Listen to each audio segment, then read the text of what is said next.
जो 1947 में हमने अपनी बहनों की इज्जतें लुटाई थी ना, वो जाया ना जाए। आज उनकी रूहें तड़प रही होंगी, कब्रों में तड़प रही होगी वो बहन। खुदा ना हादसा, वो हमें कम से कम ये दुखता ना कि हमारी बहनों की इज्जतें लुटी हरामजादे हिंदुओं ने या अंग्रेजों ने। यकीन करें अगर ये हालात रहे ना तो ये सारे अमीर हमारी बहनों को रोड पे पसंद किया करेंगे। हमें जज पता क्या बोलेगा कि अपनी दूसरी बेटी बचाओ, इसका केस वापस ले लो, अपना दूसरा बेटा बचाओ। पहला बेटा मार दिया ना जिसने, वो दूसरा भी मार देगा। हमारे कोर्टों में ऐसे हो रहा है। कवेलरी में एक ऐसा नहीं हुआ था कि एक बेटे ने अपनी बहन के लिए लड़ा, उसको मार दिया गया, कोई सबूत नहीं मिला। आखिरकार उस एक गार्ड की कमीज मिली जिसके ऊपर ब्लड लगा हुआ, फिर फंस गया। फिर उसकी माँ ने कहा था जज साहब को कि जज साहब मेरी बेटी जवान घर में बैठी हुई है, अगर मैंने यहाँ पे खड़ी ली ना वो उसको ले जाएंगे, और वो मुझे कह रहे हैं कि तेरे घर से नंगी करके लेके जाएंगे अपने घर तक। वो माँ ने कहा था कि अगर मेरी बेटी की जमानत दे सकते हो ना और मेरी सारी उम्र की जमानत दे सकते हो तो मेरा केस आगे लेके चलो। और जज साहब चुप हो गए थे, जवाब नहीं था।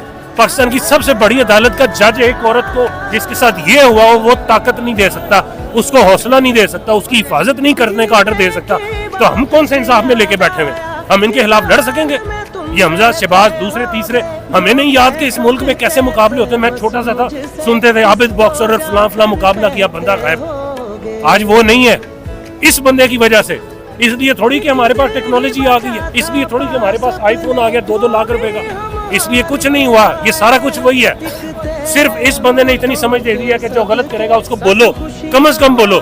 मैं निकला हूं ना बोलने के लिए, मैं हाथ में मेरे गन तो नहीं है, लेकिन मैं बोल रहा हूँ जो मेरा ईमान कहता है, जो मेरे नबी ने तालीमात दी, जो कुरान में पढ़ा, मैं वो करने निकला हूँ। इस बंदे ने मुझे बताया कि गलत हो कम से कम बोलो, ताकि क़यामत वाले दिन ये ना कोई बोले कि ये उल्लू का पट्टा बड़वा चुप करके बैठा हुआ था और हमारे सामने मुल्क में ज्यादतियां हो रही थी।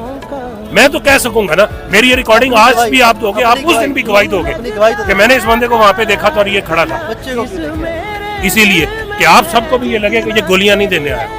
ये भी तो हो सकता था कि मैं बड़े आराम से आता, आराम से बैठता, जिधर रश होता मैं थोड़ा सा दूर रहता और जाता, सेल्फी लेता और लगा देता जी मैं खड़ा था। सबसे अपनी मेरी जिंदगी की सबसे कीमती चीज ये मेरा बेटा है, इसको मैंने आगे बिठाया हुआ इसी रास्ते के ऊपर, जिधर से खुदा ना कोई आएगा तो यहाँ से चल के जाएगा। इससे बड़ी हमें क्या है।